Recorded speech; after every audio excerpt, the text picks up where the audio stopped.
This is the Jabberjaw Podcast Network. Visit jabberjawmedia.com for more shows like this one. Episode number 79 of That One Time on Tour is brought to you by the band Chrome Lakes. Formed in 2013 in the belly of Seattle, Washington, Chrome Lakes approaches their music through the lens of post-hardcore in the year of post-truth America. Their sound, shaped from the influences of Seattle's community and America's emo and post-hardcore landscapes, offers an aggressive yet melodic entry into the schism of indie rock, moving past the last decade's worth of Seattle folk. For more information on Chrome Lakes, you can check out chromelakes.bandcamp.com, Facebook at Chrome Lakes, and on Instagram at Chrome_Lakes. Now here it is, their new single, Amplified.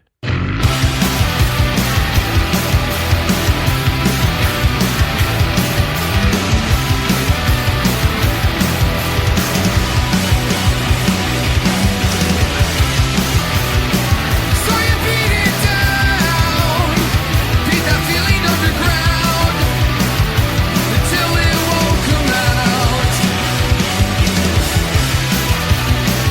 you beat it down.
Hey, this is Buzz from the Melvins. You're listening to That One Time on Tour. Run for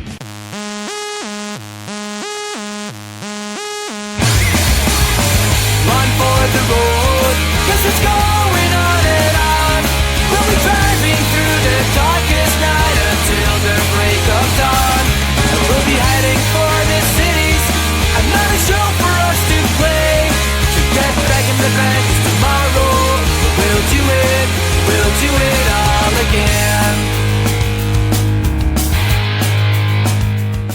It's quiet in the band today. Hey, everybody out there in podcast land, what's going on? As always, this is Chris Swinney, your host for That One Time on Tour. This is my podcast where I get to sit down with somebody in or around the entertainment industry and have an awesome conversation. If you're joining us for the first time, thank you so much. Our guest today, King Buzzo from the almighty Melvins, is on the program. So if King Buzzo brought you here, hopefully you guys enjoy it.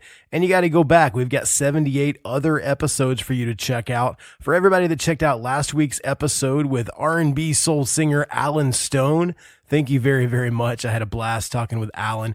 His new record, Building Balance, is out now. Go ahead and stream it or order the vinyl. Do whatever you want. Alan's a great guy, and we support him here at the program. Like I said, today on the program, we have King Buzzo, Buzz Osborne, singer, songwriter, guitarist, all-around cool dude from the Melvins. I got to go down to the Melvins show about a month or so ago in Indianapolis and hang out with Buzz, and it was a lot of fun. This interview is a little different than some of the other interviews. Buzz kind of keeps me on my toes, and I really enjoyed it. And I think you guys are really going to enjoy it as well. But before we get to my conversation, as always, we have some awesome companies that help us keep the lights on here at That One Time on Tour. I need to tell you guys about the Merch Planet. TheMerchPlanet.com. They're an amazing company that does merchandise for your band, family reunion, whatever you need. They've got you covered. Go on over to TheMerchPlanet.com, and when you order all your stuff and you're checking out, use the promo code TOTOT FREE. That is TOTOT FREE, and you're going to get free shipping on anything that you order. And if you're a band on the road and you're drop shipping stuff to venues, that is an awesome deal to get free shipping. So head on over to themerchplanet.com. And I just want to say thank you guys so much for supporting us here at TOTOT. We really appreciate it. Our other sponsor for this week, as always, they're back. Permanence Tattoo Gallery over in Anderson, Indiana. My buddy and past guest of the show, Jacob Harrison, is the owner. And it is an amazing shop right here in East Central Indiana.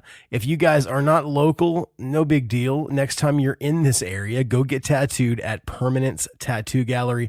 Tell them that I sent you. Maybe they'll hook you up with a good deal.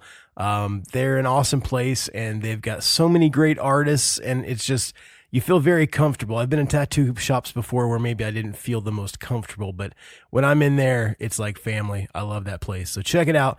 They're on all of the social media outlets at Permanence Tattoo Gallery.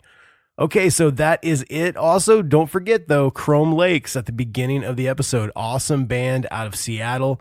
Check them out at chromelakes.bandcamp.com. They have a new record coming out.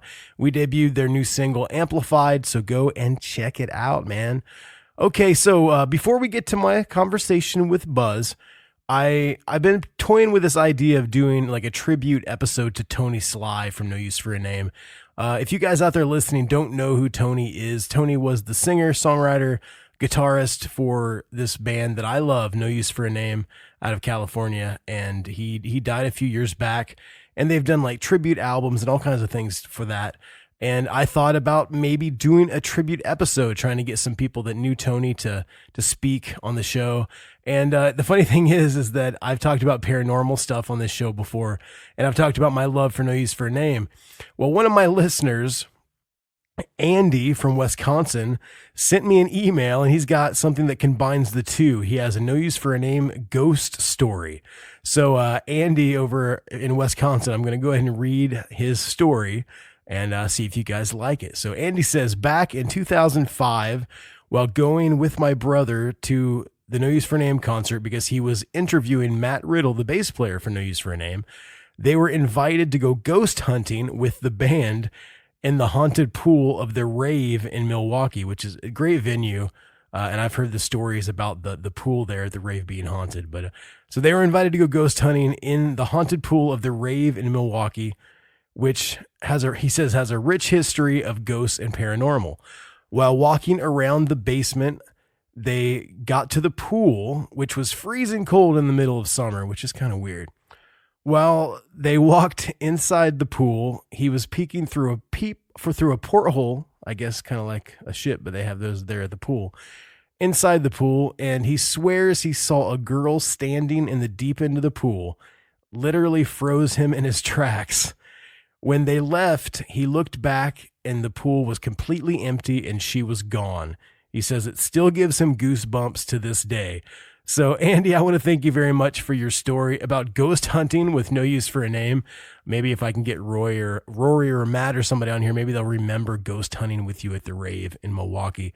If you guys have a story that includes one of your favorite bands and the paranormal, maybe that'll be a new segment on the show. I don't know. So send them in. You can hit me up, tototpodcast@gmail.com. You can hit me up on all the socials. It's just at TOTOT Podcast. And yeah, that was a really cool story, man. I'd like to go ghost hunting with like Metallica. That would be cool. Or ghost hunting with Silverchair. I'm just trying to think of all my favorite bands. Ghost hunting with Hot Water Music. Maybe if I get Chuck on the show, maybe we can talk about ghost hunting. But Andy, thank you so much for sending in your story. If you guys want to be featured on an episode, send me anything. I feature all kinds of crazy stuff, stories, or, you know, you can call the hotline. It's 1-765-372-8818, and you can just leave me a voicemail. Maybe I'll play it on the show. But I'm going to stop babbling. I don't have any other segments or anything today, and I want to get right into this interview. But if you guys want to help out the show, head on over to patreon.com/TOTOT podcast. Get involved at the $5 level. It goes a long way to help us, and you'll gain access to exclusive patron-only bonus episodes and all kinds of other cool goodies like contests, and it's a great place, so check it out. If you don't want to get involved financially helping the show, that's completely cool. I understand that. Just please go to iTunes or Spotify or wherever you go. Leave us a review and a 5-star rating. That would be awesome. That helps us gain visibility and everybody can find the show. And that's it. Oh, subscribing. That really helps as well if you subscribe wherever you listen. But that's my spiel for today. So I'm going to get into my conversation. I had such a good time talking to Buzz. He's a very unique individual. And like I said, he kept me on my toes. So I hope you guys enjoy this. This is my conversation with King Buzzo from the Melvins. Here we go. And I'm sitting here with King Buzzo. Yes. Buzz from the Melvins in Indianapolis. How are you doing today, Buzz? Well, it's hotter than I like, but... Yeah, I know. It's crazy. It's almost October. It's normally not this hot. Don't worry. It'll get cold. Yeah, of course, right? It's coming. It's coming. So how is the tour going? I know you guys, you work your asses off all the time. You're always on tour, always doing something. I know you've been on the road for a while now. You were just in Minneapolis, some other places. How has it been for you guys? Good. Tonight's 22 out of 53. That's pretty crazy. So I know that you guys at one point did a tour where you, and unless this is false, because I did watch your Wikipedia fact or false interview in preparation. I don't remember what I said in that. A lot of Wikipedia was false. Could be false. But I read that you guys did a tour one time, 51 days straight, all 50 states, starting in Alaska, ending in Hawaii. Plus DC. Yeah, plus DC for the 51. Yeah, we did that, yes. Was that, I mean, that's insane. You're probably one of the few bands that have played every state as well. Oh, I don't know about that, but certainly the only band that's ever done it in one fell swoop. Right? Yeah. Some guys have done it on acoustic guitar, but that doesn't really count. So you guys did full band, full everything. Yep. Melvins light with stand-up bass, the whole works. So it was a lot of driving, though, I take it, right? I mean, when you get to the East Coast, I guess it's not as bad, but... Well, if you're only concerned about the state... I guess, yeah. Not necessarily the best show... So we're some of the big of a deal. Some smaller markets, I take it, maybe for some of the states. I think we played Allentown and some other places like that. Was it like Crocodile Rock in Allentown? You ever played there? I think that's where it was, I believe. We both were in a band together. We've played there as well. But It's the only time I've ever been there. Yeah, I mean, I don't think I played a lot else out that way. Allentown, though, it's a good little town. What do you think? Allentown's a good little town. What do you think of Indianapolis? I'll take your word for it. Well, I mean, didn't Billy Joel write a song about it? Well, we won't hold that against Allentown. I'm pretty sure that he did. So what do you think of Indianapolis? I'm sure you guys have been playing here forever. Yeah, we played here a lot of times. It's fine. I mean, if you drop me in downtown anywhere in the Midwest, it looks about the same to me. Yeah, true, right? I mean, it's not like it's not like I'm going to be standing on stage and going, wow, I'm in Indianapolis. Well, I mean, after 36 years of being a band, are there any places that make you kind of feel that way? Not while I'm playing. Not where you're playing? No, I'll play the same show tonight that I will in Brooklyn or Berlin or Buenos Aires, the same exact. I know that you we guys... don't do anything like, tonight doesn't matter. Never. I'll never do that. I can't do that. You give 100% every night, no matter what. Do my best every single night. Doesn't matter where it is. That's awesome. Trying to honor what we're doing. And you guys, I know that you guys were in Christchurch, New Zealand when they had the big earthquake, and then a while later you guys were in Japan when they had the earthquake. Now they started the music. Can you still hear me fine? Yeah, I can hear you fine. Okay. So what was it like? I had some friends that were in Hawaii on tour when they had that big missile scare. Oh yeah. Was it kind of what was the whole vibe like when you guys were in New Zealand and Japan when all that happened? Oh, the New Zealand one was horrible because the guy we were with, the promoter guy, was no help whatsoever. Really? No. We figured out how to get out of there, what to do, without any help from him. So he just left you guys high and dry. He was there, but he just wasn't doing anything. I realized if we don't do something, we're not going to get out of here. So did you guys have shows still past the time of the earthquake and you got out of there, or was it? We had a show in Wellington and a show in back in Auckland. And we can't remember if we did the Wellington one. I think we had to cancel that one. Oh, really? Yeah, because there's no way to get there. Yeah. And then when you guys were in Japan, it seems like maybe you had a streak of bad luck because then they had the... 2 weeks later. 2 weeks later, they had the earthquake and the tsunami. Was there still a crazy, chaotic vibe when that happened as well? Oh, it was worse. It was worse. In New Zealand, the club that we played was destroyed, and the hotel we had just checked out of was destroyed. That's insane. We were at the airport, and they had just had earthquake a couple of months before that, a big one. And you live on the West Coast, so I'm sure you've been through earthquakes there too. Yeah, you're no stranger to earthquakes, but it's got to be kind of scary. My friends that were in Hawaii when they had that text message missile alert, they thought they were going to die. Text message missile alert? You don't remember that a couple months back? They thought they were going to die? Well, yeah, there was a test for all the phone companies that send out alerts for nuclear weapons, and for some reason it went off, and 8 million Americans got a text message that said incoming nuclear missile threat from North Korea or whatever. And they were in Hawaii, and it was supposed to be hitting Hawaii according to the text message. And it was all fake. None of it was real. Yeah. But they thought they were going to die. They went out to the beach, and they signed off, man. They thought it was going to be over. Nobody's going to get off that easy. Right. No way. We're here for the duration. That's it. So with being a band as long as you guys have been, I know there's a lot of, former members, but there's been the core unit of you and Dale for a really long time. Since the beginning, you guys went almost the beginning. And you guys went to high school together. I mean, no. You didn't go to fact or fake. There it is. We never went to high school together, no. But Me and Dale did not. You've known each other for a long time. I'm 4 years older than him. Okay. So that makes sense. And we didn't even live in the same town. So I lived in a much smaller town. And that's in Washington? Yeah. On the coast. So what were you listening to back in the day as far as inspirational stuff that made you want to pursue music? What are some of your influences from your childhood musically? Well, I didn't start playing guitar until I was about 17 or 18. Okay. And so within a couple of years, we were a band. So it seemed like a lot longer of a time then than it actually ended up being. Okay. But I got interested in weirder music. There was nothing like that where I lived. You couldn't buy a record. You couldn't do anything. And I got interested in that stuff simply by how those bands looked in Cream magazine. Cream, Hit Parader, stuff like that. Circus, Trouser Press. And then I would order those records simply on the way they looked. Bands like The Clash, The Sex Pistols, in the 70s. when I was like 12.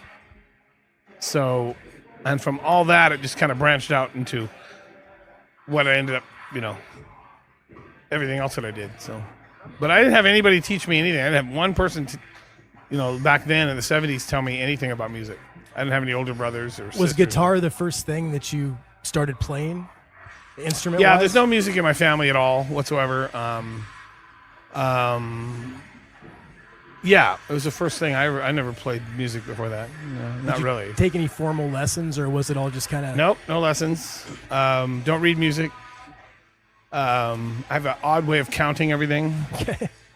That's not. Can you give me an example, maybe, of how you count and stuff? No, it makes sense to me, but Dale's always like, "That's not where the one is, but that's where your one is." So he's good at interpreting it. It's odd. Relatively quickly after doing starting the Melvins, I started writing music in this really strange, odd timings. Okay. That hasn't stopped. And I guess if you don't, learn the traditional way, that's probably a little bit easier. You think of it in different terms, like you said, the way that you count, right? Well, I never had an easy time with it. I mean, it was still odd, but it felt better to me. And when I'm writing my own music, I'll use 4/4 a little bit, but it sounds corny to me. Yeah. And I try to branch out of the traditional songwriting structure. What is, like, when you go to write songs, are you on a couch with an acoustic guitar? Do you have full stack going? Like, when you write riffs on the guitar, how is it normally for you? It's always just playing by myself, not loud. It doesn't really matter what kind of guitar. Yeah. A lot of it's electric playing acoustically,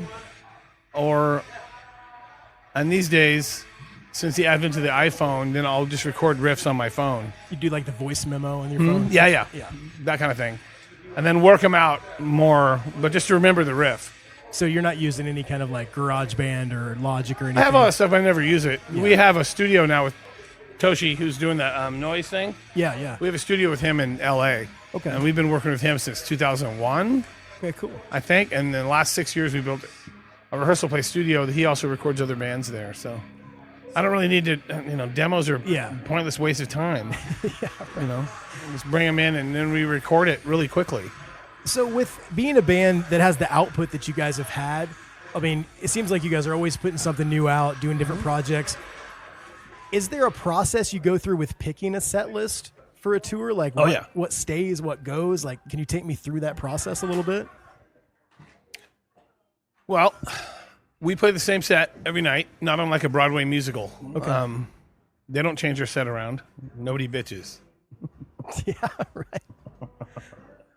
Do you ever get any shit from people that like wanted you to play one of their favorite songs, but of course it wasn't in the set that night? Just say we can't play them all. Yeah, you can't play them all, right? We've recorded north of 500 songs. That's crazy, man. So it's obviously something's going to get left out, and I think it's ridiculous for bands to play more than about an hour. Yeah. I would honestly rather play a good solid 40 minutes. People will get a better show. Yeah.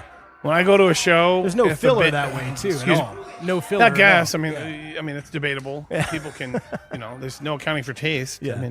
But when I go to a show, I'm good after that. But I'm a lot older than some of the kids, so. But if you haven't convinced an audience after 40 minutes, you're not going to convince them after another 2 hours. Yeah. It's not going to happen. After being a band as long as you guys have been, do you notice at the shows sometimes there's like dads with their kids, like more than one generation that might have been listening to you for a long time? Like, do you? Not often. Not often? No. You see kids that would be into our band don't want to hang out with their dads. I never thought of that. Yeah, I never thought of that. You probably don't like I think I always wonder what's going on there.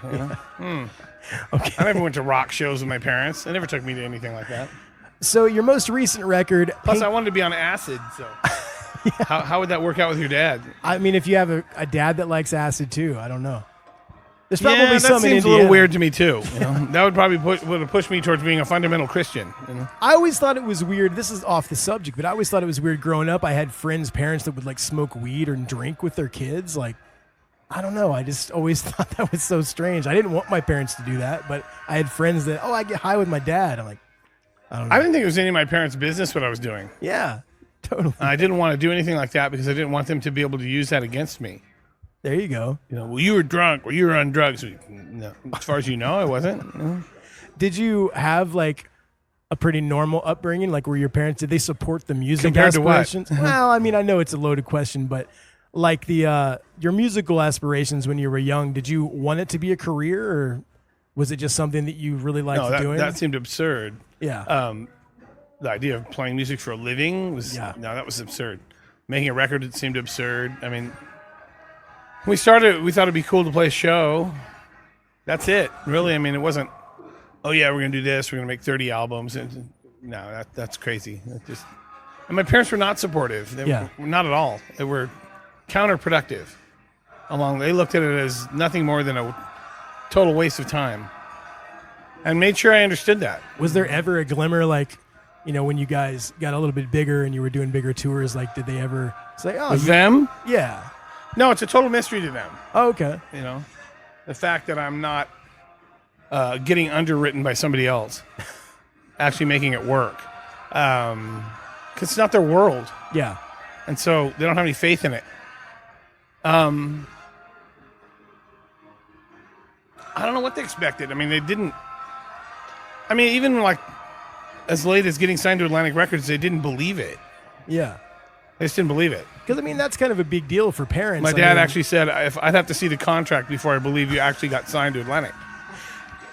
And I don't think until the day of the record, if they saw the record, because I never send them records or anything, but if they saw it with the Atlantic, I think that's the only way they really believed it was true. And they never like saw you on MTV or 120 Minutes. We were never really on. We were on that little, but we were never MTV people. I mean, we're too weird and ugly. I remember seeing you guys with Matt Pinfield, though. I remember. Sorry? I remember seeing you guys with Matt Pinfield on 120 Minutes. Matt Pinfield. I don't know. He was like the guy that hosted 120 Minutes. He always interviewed all the bands, kind of bald. Yeah, I never watched. Watched MTV. See, growing up in the Midwest, that's where we got our culture, man. When I was like 12, 13 years old, like if we wanted cool bands, we had to stay up late on Sunday and watch that show. Well, if I was going to do, when I left my parents' house is when I pretty much quit watching television. Okay. Early 80s. And when watching TV at my house required being in the same room with your parents for long periods of time. Yeah. And if you were around them long enough, something bad was going to happen. Yeah. So why would you do it? So I missed out on all that stuff. I didn't have anything to do with all the cultural icons that most people do. I just don't know. I don't know them. And so then I just never watched TV after that. Do you watch any now? Like when people tell you like, oh, Breaking Bad's really cool. Like, do you have like stuff that you watch now? I have little patience for it. Yeah. I didn't like Breaking Bad. I thought it was okay. But me and my wife will watch. We don't have cable or anything. We'll watch Netflix or something like that. But I just fall asleep. Yeah. Breaking Bad, I thought was, I don't know, it's too made for TV for me. Okay. It was, everything's going bad, and they're all going to be killed, and they somehow get out of it. I'd rather be watching the Rockford Files from 1970. Yeah. I think it's way better. But I'm really picky when it comes to that kind of stuff. Usually because I'm a really big movie buff. Okay. And so I don't have much faith, or I don't have much patience for it. What's your favorite genre of movie? Oh, I don't know. Like, what do you enjoy though? Do you like horror? Do you like? I would say yes to all genres. Oh, really? It just has movie to be good. buff in general, as long as it's good. Movie buff in general, as long as it's good. Yeah, I'm a big fan of John Huston's work. Okay. Favorite movie is Treasure Sierra Madre. I think that people that disagree with that, I don't know what they're looking for in a movie. I don't know what it is they're seeing when they go to a movie. Yeah. I don't know. And I don't understand people that don't like movies that are in black and white. I don't understand that. How could you write off a movie because it wasn't in color? Doesn't make any sense. Yeah, there were good ideas before color TV came around. It's like there's people that take great pictures color, and they take great pictures black and white. Would you say Diane Arbus is not a good photographer because she only took black and white photos? That's insanity. Or Larry Clark, or anybody. Do you enjoy comedy? I enjoy anything that's good. Do you have any comedians that you enjoy on a regular basis? I thought you meant comedy movies. Well, yeah, comedy movies, but do you have any comedians, stand-up or otherwise, that you enjoy on a Comedians regular basis? I don't have much patience for either. Yeah. I mostly think they're not funny. I liked some of Sam Kinison stuff. I like Pryor, Lenny Bruce. Yeah. George Carlin. Lenny Bruce is probably my favorite. He fought a lot of battles that I don't think he's given credit for. What did you think of Andy Kaufman back in the day? I liked it. I think it's great. Situational comedy like that. I meet people, I always kind of judge them. I'm like, what do you think of Andy Kaufman? If they don't like him, I'm like, well, you just don't get it. You just don't understand it, I'm not really here's another little joke for you type of guy. Or Yeah. Social commentary. It's like, what do you know? Yeah. Especially when it comes from like some millionaire. It's like, I can't learn anything from you. Yeah. Nothing. Nothing at all. If I offered you $2 million to work for 2 months, you tell me to get fucked. What could I learn from you? Nothing.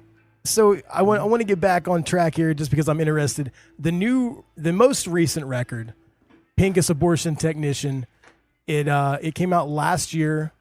This is still pretty much the touring cycle for that record. Are you guys working on anything new currently? Do you ride on the road? Well, we don't really have touring cycles. I mean, at this point, for like the last, I'd say 20 years, we are touring to sell all of our records. Okay. Yeah. It's like we don't, and I quit viewing them in that capacity because we work so much. Yeah. So it's like, never occurs to me to go, we got to go out and promote this record. Records don't sell. Yeah. And so, not in any major, huge amount. And the whole idea that now bands don't get paid. No, bands never got paid. Yeah. When was this golden era when these check writing angels were writing checks to bands? That's just crazy. I never understood how people complained about major labels when there's indie labels to complain about. They're the biggest ripoffs of all. Yeah. They just won't ever pay you anything. Nothing. And that certainly continues. Oh, definitely. I mean, nothing's changed for the bands. Streaming, like I just saw today, like I have a lot of friends who have 100 million streams on Spotify and they make $5,000. I mean, I just don't understand. The guy that owns Spotify is worth $3 billion and nobody's getting. I feel like bands should get a little bit more than they're getting right now. How exactly would you split that up? I mean, I don't know. That's the thing, because what they do is they divide it up by how many streams you have. Yeah. So it's actually the fairest way it can happen because people aren't paying shit for the service. Yeah, because I mean, I'm on Spotify right now and I'm paying like $5 a month. Okay, $5 a month. There's no money. Yeah. It doesn't matter what they do. Hey, this is Chris from That One Time on Tour. Odds are, if you're listening to this, you're in a band or know someone who is. One of the biggest problems facing bands is finding affordable, high-quality merchandise. Well, not anymore. The Merch Planet offers soft, high-end quality shirts starting at as little as $6 a piece. And right now, they're offering free shipping to all TOTOT listeners. They have lightning-fast turnarounds and ship everywhere throughout the U.S. and Canada. Head on over to themerchplanet.com and use the promo code TOTOT-FREE at checkout. You'll be glad you did. How can you paying $5 amount to bands making more money? Yeah.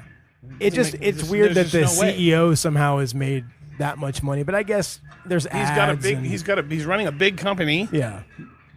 And if you're not parting it up in a way that is equal to how much you are actually getting listened to, then it would just be charity. Yeah. I don't stream stuff personally. Doesn't mean I wouldn't. Yeah. I think my wife does, but I personally would rather own it. I mean, I love having a physical copy of something. I do. I don't trust them. CD or vinyl or whatever. CD's my favorite. As long as it's really something good. I can hold in my hand. And so you just said you like CDs. Yeah, personally. It's my favorite sounding. See, that's how I feel as well, because people always tell me, and this is an unpopular thing to say, people are so into vinyl, and I love vinyl. I collect vinyl. But people that tell me vinyl sounds better than CD, I'm like, well, you can like vinyl better. But I don't think it sounds better than CD. It doesn't sound better. Yeah. But if you want to listen to vinyl, who am I to tell you you're wrong? No, yeah, totally. If you want to listen to crappy sounding MP3s, that's your business. Compressed as hell. I mean, it's like Steven, bass player, always laughs about it. He goes, if you'd have told me 20 years ago that in the future, or like in the early 80s, in the future, people are going to listen to music on these little tiny computer speakers. Yeah. And you'd go, oh, really? Because they're going to sound really rad. No, they sound like shit. But that's what people want to listen to it on. You know? Yeah. Yeah, they mix it. Yeah, I mean, so nobody would have guessed that. Yeah. They'd have thought you'd think it would be more hi-fi, not less. They're listening to the worst way you can listen to music now than worse than ever. I just feel like everything's getting taken away because there's no cassettes, there's no CDs. I used to buy MP3s and I felt like I still owned something because it was on my hard drive, but now you can still do that, but it's going all to these streaming sites. And if I want that, I feel like I still want to own something in my hand. I love the artwork. I mean, you guys always have killer artwork. Yeah. Yeah, well, we live with I do graphic designer, so it's hard not to. Yeah. And I mean, I found out about some of my favorite bands by reading the thank yous and the liner notes of all the bands that I liked when I was young, and I don't think kids still do that. I don't know what kids do. I never knew what kids did when I was a kid. I never liked kids, even when I was a teenager. And they always irritated me. I never got along with them. Why would I get along with them now? I don't understand them. Never did. So nothing's changed. Is there anything? I'm not go ahead. Was there anything out now that piques your interest musically? Oh, lots of stuff, but about as many as ever did. Yeah. I don't think that there was ever a golden era of music when I liked every single thing that came out. On the contrary, I mean, if you look at do a search for the top 10 of some week, like 1973, it's all people you never heard of. Yeah. No idea who they are. So Led Zeppelin 3 or whatever came out, the fourth album, whatever came out around that time, whenever, that you'd think that everybody was into. Well, they were some, but most of it was garbage. Yeah. Like now. Yeah. Most of it's garbage. Same as ever. If I was to raid your CD collection on tour or at home, what do you listen to on a regular basis? It's a wide variety of things. Yeah. But if I'm going to make a playlist, it's going to probably have about 50 bands on it. Okay. Different bands. Today on the way here, we listened to the live Judy Garland at Carnegie Hall album. Okay. Which is one of my favorites. I listen to lots of Tom Waits, as well as lots of heavy metal and everything in between. Lots of different kinds of things. Are you a Metallica fan at all? I mean, I'm sure you've probably met those guys over the years. Slightly. I'm not good at networking. Yeah. I've never been good at it. Like hanging out. Let's go to the... It's like, do you want to do this? No.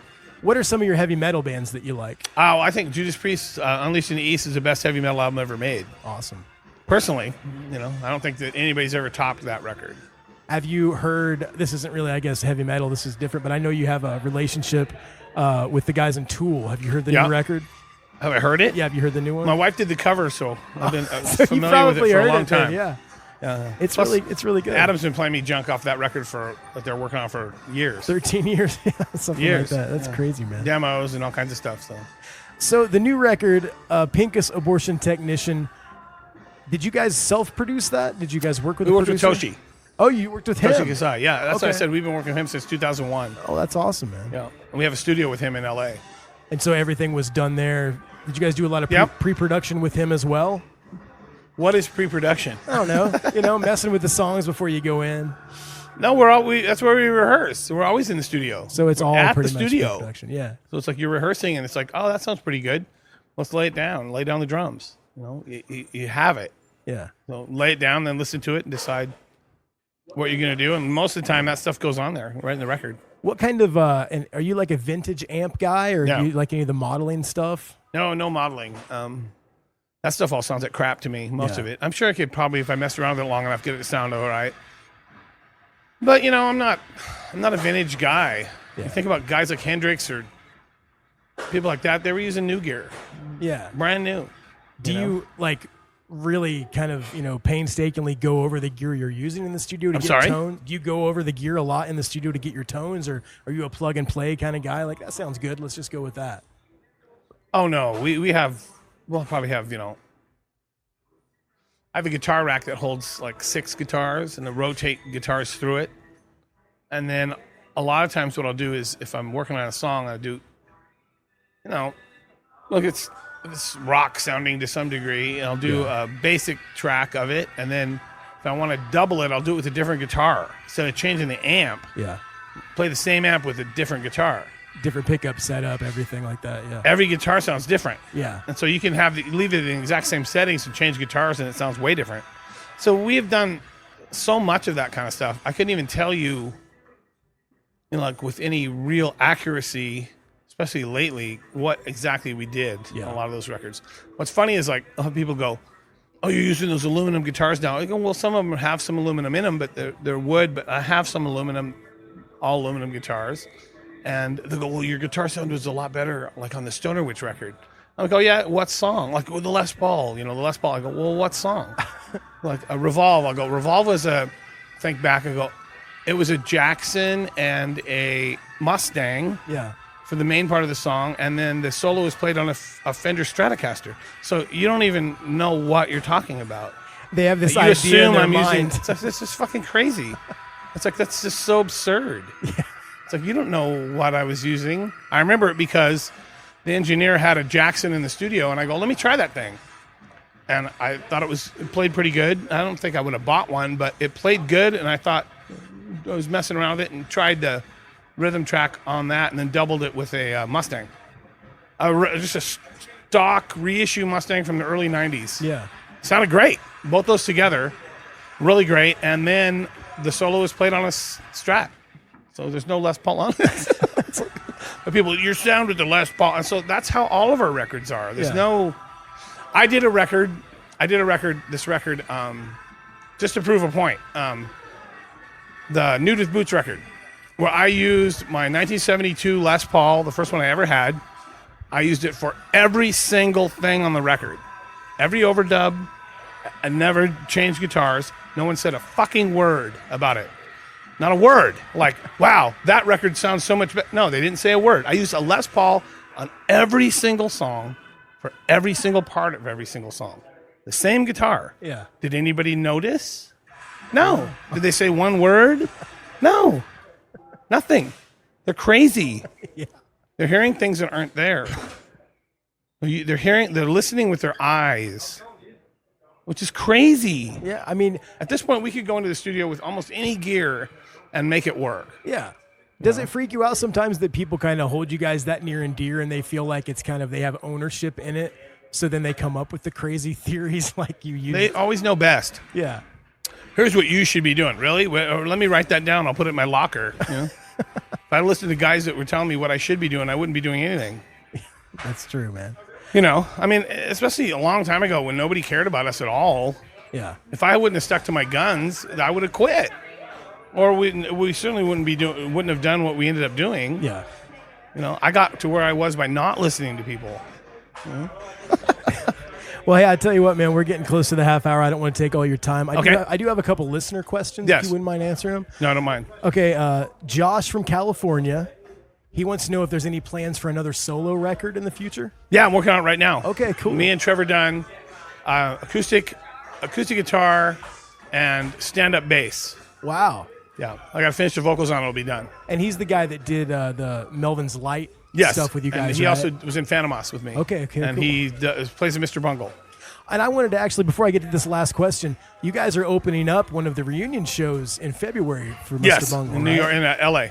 Is the third of three.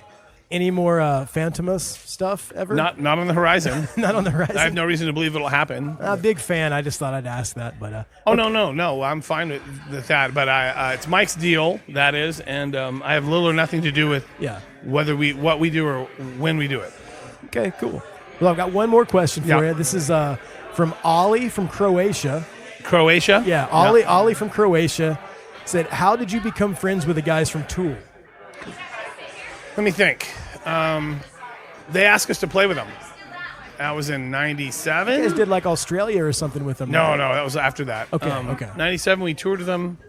We did some shows with them on the East. They just asked us to open. That's how I became friends with them. So I remember 22 years ago. When I was young, I remember seeing on their website there was a picture of you guys and like spelled out in cold meat. It said like Tool sucks. Oh, that was way later. that was years later. Okay, cool. Melvins say Tool sucks. Melvins say Tool sucks. Well, Ollie, Certainly do. Thank you so much for your question. Buzz, I can't wait to see you guys tonight. Oh, we'll do our best. Thank you so much for being on the Thanks show. For the interest. And I Thank appreciate you for the it. interest. I really appreciate it. So there it was, my conversation with King Buzzo from the Melvins. I hope you guys enjoyed it as much as I did. It was so much fun. My buddy Eric Johnson from the band Brazil, he's been on the show a couple times. We got to go down to the Vogue in Indianapolis and hang out with Buzz and all the guys from the Melvins. And it was so much fun. Red Cross opened up the show. And I love doing these in-person live things a lot. And I hope there's going to be a lot more in the future. So thank you guys very much. Like I said, if Buzz brought you here, this is your first time listening, we have 78 other episodes in the archives. So go dig around, see if you can find anything that interests you. I'd really appreciate it. And maybe hit that subscribe button. That would be cool, because then you could check out next week's episode before anybody else with my buddy Russ Rankin, singer for Good Riddance, amazing Fat Records band out of California. They've been one of my favorite bands for quite a while. I love everything about Good Riddance, the music, the message, everything. So you guys need to come back next week for my conversation with Russ from Good Riddance. It's a good one. We talk about all kinds of stuff, including hockey. So if any of you guys are hockey fans out there, you'll like to come back for next week's episode. So if you guys want to sponsor an episode, if you have a band like Chrome Lakes at the beginning of this episode, or a company like the Merch Planet or Permanence Tattoo Gallery, hit me up and we will figure it out. TOTOTpodcast@gmail.com. It only takes a second. Hit me up and we will make it happen, man. Also, you guys need to please go to Apple Podcasts or Stitcher or Spotify or wherever you listen and subscribe, rate, and review, preferably 5 stars. It helps us get recognized by everybody that likes this kind of podcast, and it'll help everybody find us, and we'll take over the world together. So thank you once again for coming back if you did, or if this is your first time, welcome to the podcast. I'm going to get out of here. It's late and I'm tired, but I'm going to play a cool song by the Melvins. Their latest record, Pincus Abortion Technician, came out last year in April. And there's so many good songs on the record, but I've been addicted to their cover. It's a kind of a reimagination, actually, of I Want to Hold Your Hand by the Beatles. It's really cool with like the melody choices that they make and just how they changed it. So it still has that Beatles feel, and it's still got the hook and all the melodies, but it's changed to where it is a Melvins song now. So I hope you guys are going to enjoy this. Like I said, come back next week for Russ from Good Riddance. As always, this is Chris Swinney, and I'm going to get out of here. Here's the Melvins with I Want to Hold Your Hand. Peace.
This is the Jabberjaw Podcast Network.